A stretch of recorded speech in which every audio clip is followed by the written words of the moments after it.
तो भाइयों मैं आपको एक बात बता देता हूँ, आप लोग कहीं पे ये नोट करके रख लीजिएगा, यशस्वी जायसवाल और शुभमन गिल दोनों ही आपको एशिया कप में नज़र नहीं आएंगे। हाँ, सही सुन रहे हैं आप लोग। आप कह रहे हो कि क्या बकवास कर रहा है यार तू, मतलब कैसे कह रहा है तू? बीसीसीआई का हेड कोच बैठा हुआ है, तुझे सारी चीज़ें पता है कि शुभमन गिल यशस्वी जायसवाल नहीं खेलेगा। भाई देखिए, हेड कोच तो नहीं बैठा हुआ हूँ, बट कुछ जो चीज़ें हैं सूत्र, उसकी भी हमें माननी पड़ती है। कुछ जो एनालाइज होता है, देखना पड़ता है क्या चल रहा है, क्या माहौल है, उसके हिसाब से भी सारी चीज़ें पता चल जाती हैं। ठीक है, इसका मतलब ये नहीं कि भाई आप हेड कोच लगे हो तभी आपको पता चलेगा कि ये खिलाड़ी खेल रहा है, ये खिलाड़ी नहीं खेल रहा। मैं जो अभी आपको बताने वाला हूँ उससे आप एग्री करेंगे कि हाँ यार, इस हिसाब से तो लग रहा है यार कि नहीं ही मौका मिलेगा। हाँ, एग्री करेंगे तो आप लोग वीडियो में एंड तक बने रहिएगा, सारी चीज़ें आपको पता चलेंगी। तो चलिए वीडियो में आगे बढ़ते हैं और आपको विस्तार से सारी चीज़ें बताते हैं। लाइक सब्सक्राइब हो सकेगा तो कर दीजिएगा, कोई जोर ज़बरदस्ती नहीं है, जब पसंद आए तभी करिएगा। ठीक है, चलिए मैं आपको बताता हूँ। देखिए, यशस्वी जायसवाल और शुभमन गिल कितने अच्छे खिलाड़ी हैं, कितने टैलेंटेड खिलाड़ी हैं, किसी को बताने की ज़रूरत नहीं है। और एक चीज़ और मैं आपको बता दूँ, जब कोई खिलाड़ी तीनों फॉर्मेट खेलता है तो ही वो खिलाड़ी ब्रांड बनता है। जैसे विराट कोहली तीनों फॉर्मेट अच्छे तरीके से खेले, ब्रांड बने। रोहित शर्मा तीनों फॉर्मेट खेले, ब्रांड बने। हार्दिक पांड्या तीनों फॉर्मेट खेले हैं, ब्रांड बने हुए हैं। ठीक है, तो इसी तरीके से किसी भी खिलाड़ी को अगर तीनों फॉर्मेट खिलाया जाएगा तो वो खिलाड़ी ब्रांड खिलाड़ी बन जाएगा।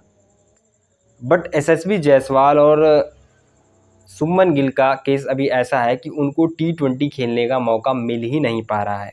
यहाँ एशिया कप में चांस बना हुआ था, बट एक ऐसा भाई साहब सिनेरियो बन गया जिसकी वजह से एशिया कप में भी उनको अब चांस नहीं मिलेगा। वो बात ऐसी है, आपको पता होगा ये जो एशिया कप है ये ख़त्म होगा 28 सितंबर को, चालू होगा 9 सितंबर को। 28 सितंबर को जब आपको पता है कि ख़त्म होगा ये एशिया कप, तो उसके जस्ट बाद भैया शुरू है वेस्ट इंडीज़ के खिलाफ हमारा टेस्ट सीरीज। अब जब हमारे मेन खिलाड़ी शुभमन गिल, यशस्वी जायसवाल ये भाई साहब T20 में बिजी रहेंगे तो टेस्ट के लिए तैयारी कौन करेगा?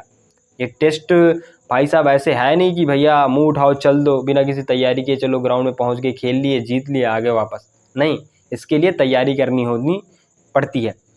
अब ये जो खिलाड़ी, मान लो 1 मिनट के लिए मैं मान लेता हूँ कि एशिया कप मान लो खेल रहे हैं, ठीक है। अब उनका जो रिदम बना है वो T20 के हिसाब से बना है। टी ट्वेंटी के हिसाब से इनकी सोच पूरी चल रही है। सडनली भाई साहब वो जाके टेस्ट में एंटर करेंगे तो उनका मेरे हिसाब से उस तरीके से बॉडी भी नहीं काम करेगा। क्योंकि देखो T20 जो है वो 3 घंटे में ख़त्म हो जाता है, टेस्ट जो है वो 5 दिन तक चलता रहता है। ठीक है, तो उस हिसाब से मेरे हिसाब से जब तक प्रैक्टिस नहीं हो पाएगी तब तक भाई साहब टेस्ट में मज़ा नहीं आएगा। तो इस वजह से गौतम गंभीर इस सोच के साथ में शुभमन गिल और यशस्वी जायसवाल को एशिया कप में ना शामिल करके उन्हें वेस्ट इंडीज़ के खिलाफ होने वाले टेस्ट मैच के लिए तैयार करें। क्योंकि टेस्ट मैच भी तो ज़रूरी है। आपको अगर WTC फाइनल खेलना है तो वेस्ट इंडीज़ जैसी टीमों से जीतना होगा, नहीं तो आप जाके ऑस्ट्रेलिया से, साउथ अफ्रीका से फंस जाएंगे, न्यूजीलैंड में जाके फंस जाएंगे। अब वहाँ फंस जाएंगे तो आपके लिए दिक्कत हो जाएगी। इससे बढ़िया यही है कि आप वेस्ट इंडीज़ जैसी हो गई, श्रीलंका हो गई, बांग्लादेश से तो बहुत कम ही होता है, इनसे जीतो भाई, इनसे जीतो, इनसे जीत के आगे चलो, इनसे नहीं हारना है। इनसे अगर हार गए तो बहुत ही ज़्यादा फिर दिक्कत देने वाली बात हो जाएगी। इनसे जीत के चलो। आप अगर न्यूजीलैंड के खिलाफ हार भी जाते हो तो उतना ज़्यादा दिक्कत वाली बात नहीं होगी, लेकिन अगर आप यहीं पे भी हार जाओगे, वेस्ट इंडीज़ से हार जाओगे, श्रीलंका से हार जाओगे, बांग्लादेश से हार जाओगे, फिर आपके लिए प्रॉब्लम है। तो इस सोच के साथ टीम इंडिया जो है शुभमन गिल और यशस्वी जायसवाल को शायद ही एशिया कप टीम में शामिल करे। आप लोग इस चीज़ से एग्री कर रहे होंगे, कुछ लोग मेरे से डिसएग्री भी करेंगे, तो भाई वो उनकी अपनी थॉट है, ये मेरी अपनी थॉट है। किसी भी थॉट गलत हो सकता है, आपका भी मेरा भी, बट मुझे जो लग रहा है पूरा अनुमान कि भैया यही है कि ये दोनों आपको शायद ना देखने को मिले एशिया कप में, सीधे वो वेस्ट इंडीज़ के खिलाफ होने वाले टेस्ट सीरीज में दिखाई पड़ेंगे। बाकी दैट्स इट गाइज, आज के लिए बस इतना ही। Thank you so much for watching, take care.